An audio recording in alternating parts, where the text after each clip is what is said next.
자, 안녕하세요. 함께 성장하는 채널 전업투자자 이성범입니다. 영상 시청하기 전에 좋아요와 구독 눌러주시면 감사하겠습니다.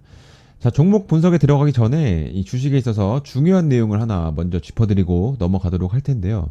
여기서 주식에 대한 잘못된 그런 인식 자체를 먼저 올바르게 정립을 할 필요가 있습니다.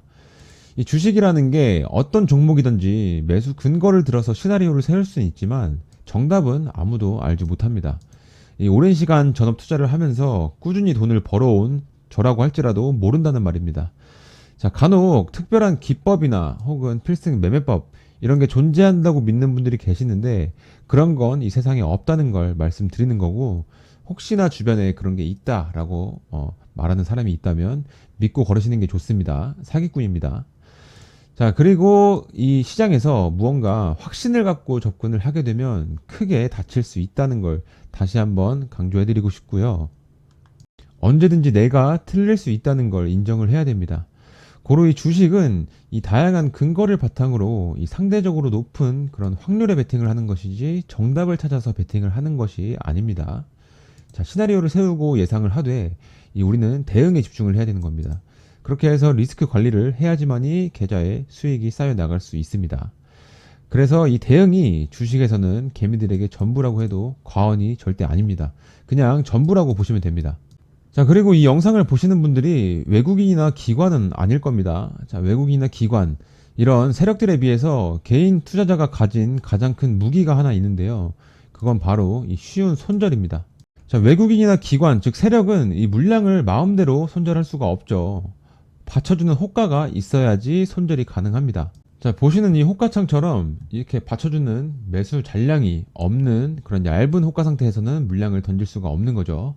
이 세력들의 물량이 단순히 몇천 주, 몇만 주에 그치는 것이 아니기 때문에 이런 얇은 호가 상태에서는 물량을 함부로 던졌다가 이 호가들을 한 번에 잡아 먹으면서 급락을 연출하게 되고, 이 이후에는 추가적으로 개미들의 투매까지 유발을 할 수 있기 때문에 본인들의 물량을 덜어내기 전까지는 이 섣불리 물량을 던질 수가 없는 겁니다.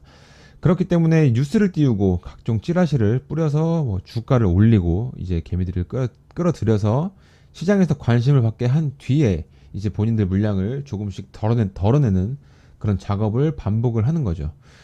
그만큼 손절도 마음대로 못한다는 뜻인데, 자, 반면에 개인들은 그냥 아니다 싶으면 바로 손절이 가능해서 이러한 부분을 활용을 해야 이 시장에서 돈을 벌고 리스크를 최소화할 수 있는 겁니다.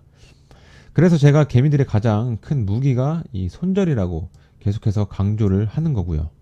결론적으로 제가 이 바닥에서 직접 경험을 하면서 느낀 것은 이 주식은 인간의 본능을 거슬러야 살아남는다. 즉 돈을 번다라는 겁니다.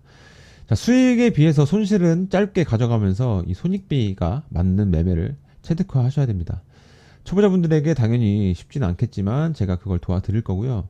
자, 말이 길었는데 이쯤 설명드렸으면 제가 하고자 하는 말이 무슨 뜻인지 이해하셨을 거라고 생각하겠습니다. 자, 그럼 이제 차트 볼 텐데요. 자, 본격적으로 차트 보시기에 앞서 영상에서 미처 다루지 못한 그런 심화적인 내용들이나 이 지표 설정 혹은 또 궁금한 부분들은 저희 구독자분들 커뮤니티가 따로 있으니 거기 입장하셔서 편하게 물어보시면 되시고요. 자, 들어오시는 방법은 여기 보시는 영상 하단에 이 더보기란을 클릭을 하시면 이 링크가 보이실 건데요. 제가 고정 댓글에도 추가적으로 똑같이 올려둘 예정이니까 그냥 이렇게 클릭하시면 간단하게 입장이 가능하십니다. 제가 유튜브 채널에도 도움이 될까 싶어서 이 카톡방도 추가적으로 운영을 하게 됐는데요. 구독자분들도 도움이 많이 된다고 하셔서 좀 더 열심히 운영하려고 노력 중입니다.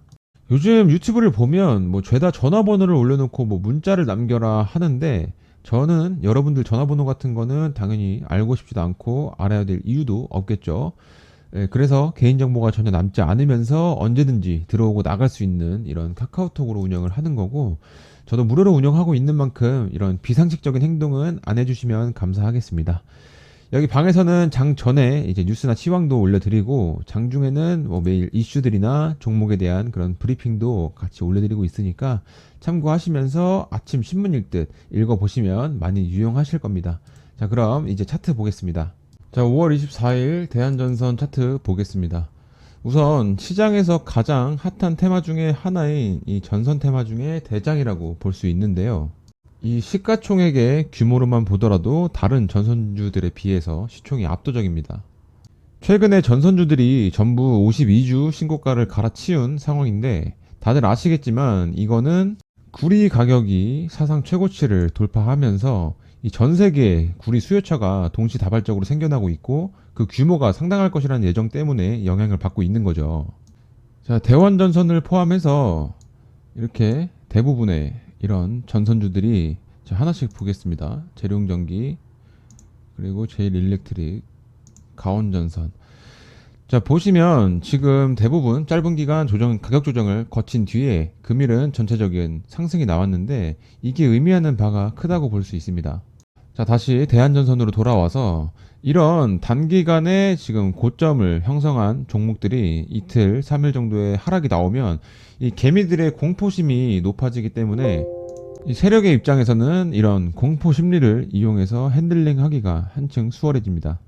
물론 개미들이 대응하기 어려운 다양한 패턴을 동반하면서 고점을 높여가겠지만 저는 이런 전선주들의 신고가 랠리는 아직 갈 길이 많이 남았다고 보고 차트를 봤을 때 지금 단기간에 130%가 넘는 상승이 나왔는데요. 전선주들의 랠리는 저는 이제 시작이라고 보고 있습니다. 에코프로는 1200%가 넘는 상승이 나온 것에 비하면 현재 그 10분의 1 수준인데요. 물론 2차전지의 광기랑 비교할 수는 없겠습니다만 이 흐름이나 전망을 봤을 때 아직 여기가 고점이라고 보기에는 현재 매매 동향이나 테마 자체의 전망이 가볍지가 않습니다. 자, 조금 확대해서 보자면 어제는 이 이틀간의 하락 이후에 이 3일째가 되는 날 개미들의 투매를 유발시키면서 물량을 받아먹고 결국 아랫꼬리를 만들고 말아 올리면서 양봉 마감을 했는데요. 이 급격한 상승 이후에는 조정이 불가피하다는 것을 알기 때문에 고점에서 오히려 세력들의 핸들링이 더 쉬워진다고 말하는 겁니다. 예를 들어서 이 고점에서 추가적인 상승을 내고 싶을 때는 이 약간의 거래 대금만 동반을 해도 개미들이 득달같이 달려들죠. 반대로 조금만 이렇게 겁을 줘도 투매가 쏟아져 나오기 때문에 핸들링이 쉬워지는 겁니다. 현재 전선주들을 긍정적으로 바라보고 있는 건 아시겠지만 이 구리 수요에 대한 전망이 압도적인 부분도 있고 이 수급 동향을 보시더라도 외인과 기관의 순매수가 상당히 안정적입니다. 하지만 이전 영상에서도 말씀드렸지만 일방적인 상승은 나오지 않습니다. 상승할 종목이라고 하더라도 이런 짧은 조정들을 반복을 하면서 고점을 조금씩 높여갈 텐데요. 이 과정에서 수익을 펴서 먹는 것이 중요합니다. 즉 대다수의 개미와 반대로 움직여야 한다는 뜻인데요. 제가 매매할 때 특징 중에 하나가 이 지금 너무나도 사고 싶을 때, 즉 이 누가 봐도 모든 기준이 완벽할 때 그때는 오히려 한 템포 쉬어가는 편입니다. 이게 많은 경험에서 나오는 촉이라고도 할 수 있는데요. 대한전선도 작년에 그런 경험이 있었습니다. 차트를 뒤로 돌려서 자, 이 자리였습니다. 매물 소화가 많이 필요한 자리였는데 상승하는 이 과정들에서 윗꼬리들을 만들면서 이 매물 소화를 계속 해 나가는 그런 모습에도 추세가 죽지 않는 모습을 보였기 때문에 이 4월 17일 날 윗꼬리를 굉장히 강하게 만들고 지금 마감을 했었는데 다음 날에도 상승이 나온다면 이 전고점을 터치하려 갈 그런 가능성이 매우 큰 상황으로 볼 수밖에 없는 사실상 너무나도 완벽한 그런 차트의 흐름이었기 때문에 제 기준에 따르면 제가 100% 매수를 했어야 하는 그런 상황인데요. 100%에 가까운, 확신에 가까운 그런 생각이 들었기 때문에 저는 한 템포를 쉬어가게 된 거죠. 덕분에 결과가 좋았다고 할 수 있습니다. 저는 이제 이런 습관 덕분에 이 수익을 놓치는 경우도 당연히 있지만 반대로 더 좋은 자리에서 좋은 결과를 얻어낸 경우가 훨씬 많습니다. 그건 주가가 단순히 이 기업 가치를 떠나서 사람들의 심리가 크게 작용하는 판이라는 거죠. 이 부분을 꼭 기억을 하셔야 됩니다. 기술적 분석을 하는 이유도 마찬가지입니다. 이 사람들의 심리가 크게 작용할 부분들, 그리고 그 근거들을 객관적으로 찾을 수 있는 이 가장 확실한 지표이기 때문입니다. 자, 이 차트에는 너무 많은 정보들이 담겨 있죠. 특히 이 이동평균선. 이 이동평균선만 보더라도 알 수 있는 것들이 예를 들어서 이 노란색 20일 이평선이라고 한다면 이 이평선 하나를 통해서 알 수 있는 정보가 20일 동안 매수한 사람들의 이 평균 가격을 알 수 있는 건데요. 그 말은 이제 바꿔 말하면 20일 동안 매수한 사람들의 이 손익분기점이라고도 할 수 있는 거고 20일간의 균형 가격이라고도 할 수 있는 겁니다. 기준이 60일선이면 60일 동안 매수자들의 평균 가격 그리고 60일간 매수한 사람들의 손익분기점 이런 식으로 판단을 할 수가 있는 거죠. 그렇기 때문에 이 이평선이 이 지지 또는 저항의 기능까지도 할 가능성이 있는 겁니다. 자, 갑자기 말이 다른 쪽으로 샜는데 결국 신고가 랠리를 현재 아주 높은 확률로 이어갈 거라고 보고 있고 제가 지난 영상에서도 이 라인과 이 라인 이렇게 두 줄을 그어드렸는데요. 1차 지지선에서 완벽하게 반등이 나와줬습니다. 여기서 몸통의 캔들이 이 라인 아래에서 여기서 끝난 거라면 이 2차 지지 라인까지도 무너질 가능성이 높았는데요. 이 장대 양봉의 허리를 의미 있는 그런 자리로 많이들 보곤 합니다. 자, 1년 전쯤에 이때죠. 저항으로 작용했던 자리이기도 하다 보니까 이 가능성을 제가 여기까지 열어뒀지만 현재 흐름이라면 크게 걱정하지 않아도 될 것 같습니다. 앞으로 지켜봐야겠지만 이 전선주들의 이 강한 것은 구리의 영향이 크다고 말씀을 드렸는데요. 그만큼 구리 가격의 영향을 많이 받다 보니까 구리의 가격도 체크를 하면서 다음날 흐름을 어느 정도 예상해 볼 수도 있는 종목입니다. 구리 관련 기사도 체킹을 해야겠죠. 구리의 악재가 곧 전선주들의 악재라고도 볼 수 있는 거니까요. 다만 역사적으로 이 원자재 슈퍼사이클이 한번 돌게 되면 지속적으로 수요가 증가하고 공급은 또 제약이 되면서 가격 상승의 기간이 상당히 길어지는데요. 제가 신고가 랠리를 이어갈 거라고 긍정적으로 보는 이유 중에 이 원자재 슈퍼사이클도 하나입니다. 이 그동안의 슈퍼사이클은 주로 전쟁과 재건 또는 이제 급속한 산업화로 인해서 발생을 했는데 이 주기들도 상당히 들쑥날쑥하고 예측하기도 많이 어려웠습니다. 그 중에서 이제 마지막 슈퍼사이클이라고 할 수 있는 이 중국 경제가 주도했던 사이클이 가장 크고 강하고 길었는데요. 이 구리 가격이 실제로 경기 흐름을 워낙에 민감하게 반영하는 특징이 있습니다. 그런데 요즘에는 이 글로벌 성장이 약화하는 상황에서 가격이 급등을 했고 기존의 가장 큰 구리 수요처라고 할 수 있는 중국의 부동산 시장이 침체에 빠졌음에도 하락은커녕 지금 엄청난 상승세가 나오고 있는 거죠. 자, 이러한 상황이 연출되는 이유는 이 엄청난 양을 필요로 하는 이 수요처가 늘어나는 상황이기 때문입니다. 그런데 이 수요가 아무리 급증을 해도 공급이 이를 따라올 수 있다면 가격은 절대 뛰지 않겠죠. 이 전기화의 주인공이라고 할 수 있는 이 3대 금속이 구리와 리튬 그리고 니켈 이렇게 세 가지인데요. 이 구리랑 다르게 리튬과 니켈은 지난 1년간 오히려 가격이 하락을 했습니다. 이 전기차 수요가 예상보다 둔화한 그런 탓도 있지만 리튬과 이 니켈, 광산 개발이 지난 몇 년 동안 워낙에 좀 활발하게 이루어지면서 이 공급이 너무 빨리 증가를 해버렸기 때문입니다.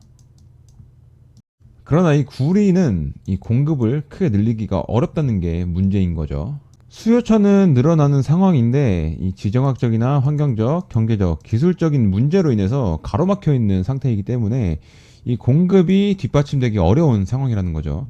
그렇기 때문에 이 구리라는 이 금속 원자재가 주식시장에 미치는 여파가 현재 상당한데요.